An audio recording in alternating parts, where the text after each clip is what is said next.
एक समय की बात है, भगवान गौतम बुद्ध अपने शिष्यों के साथ बैठे हुए थे और उन्हें उपदेश दे रहे थे। तब उन्होंने अपने शिष्यों से कहा, क्रोध इंसान का सबसे बड़ा दुश्मन है। क्रोध करने वाला व्यक्ति खुद को हानि पहुंचाता ही है, लेकिन दूसरों को भी हानि पहुंचाता है। वह प्रतिशोध की आग में जलता है और अपने जीवन को बर्बाद करता है। उनके उपदेश खत्म हो जाने के बाद उनके शिष्यों में से एक शिष्य खड़ा होता है और बोलता है, तू एक ढोंगी है। तेरी बातें मनुष्य के रहन सहन से विपरीत है। तू जो भी कहता है उसे अपने जीवन में अनुसरण नहीं करता और दूसरों को यह सब करने कहता है। जब उसका वह शिष्य गौतम बुद्ध को उल्टी सीधी बातें कह रहा था, तब गौतम बुद्ध ने कोई प्रतिक्रिया नहीं दी और वे शांत बैठे थे।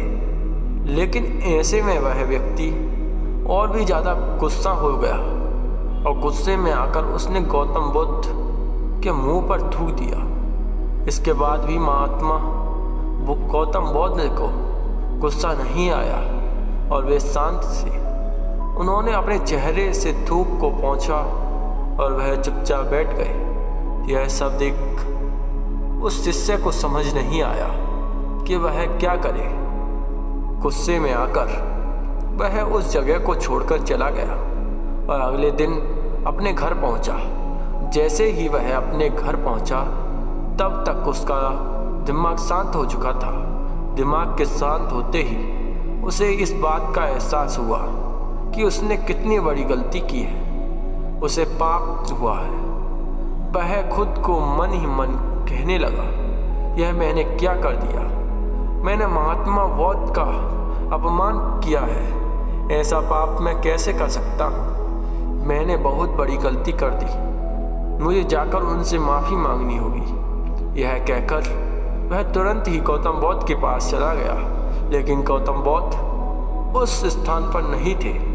ऐसे में वह शिष्य जगह जगह भटककर उन्हें खोजने लगा। जैसे ही उसे महात्मा बुद्ध मिले तो वह उनके पैरों पर गिर गया और उनसे कहने लगा, मुझे माफ़ कर दीजिए, मुझसे गलती हुई है। मैंने आपका अपमान किया है। मैंने यह बहुत बड़ा पाप किया है। यह देखकर गौतम बुद्ध ने उससे कहा, शांत हो जाओ, क्या बात है, मुझे बताओ, तुम कौन हो। गौतम बुद्ध के ये पूछने पर वह शिष्य चौंक गया। वह सोचने लगा कि महात्मा बुद्ध मुझे कैसे भूल सकते हैं। मैंने तो उनका अपमान किया था।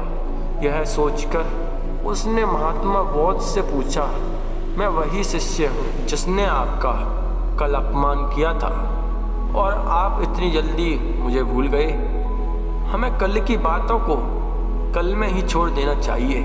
वह अच्छा हो या बुरा, उसके बारे में बार बार विचार नहीं करना चाहिए। मैं बीती हुई बातों को पीछे छोड़कर आगे चलता हूँ और ऐसा ही हम सबको करना चाहिए। महात्मा बुद्ध ने उस शिष्य से कहा। महात्मा बुद्ध की यह बात सुनकर वह शिष्य और भी ज़्यादा प्रभावित हुआ और उनसे बोला, मैं आज से आपकी हर बातों को मानूंगा। इस कहानी से हमें यह सीख मिलती है कि क्रोध करना इंसान के लिए सबसे खतरनाक है। यह मनुष्य का सबसे बड़ा दुश्मन है जो उसे बर्बाद कर सकता है। इसलिए मनुष्य को कभी भी क्रोध नहीं करना चाहिए। इस कहानी से हमें यह सीख मिलती है कि बीती हुई बातों को हमें भूलकर आगे बढ़ना चाहिए। अगर कोई मनुष्य अपनी बीती हुई बातों पर ज़्यादा ध्यान देता है तो उसका ध्यान पूरी तरह से भूतकाल में लगा होता है और वह इंसान कभी भी आगे बढ़ने की ओर विचार नहीं करता है। इसलिए हमेशा पुरानी बातों को छोड़कर आगे बढ़ने की सोचें। हमारी अगर यह वीडियो आपको पसंद आई हो तो हमारे चैनल को सब्सक्राइब करें और हमारे वीडियो को लाइक करें। धन्यवाद।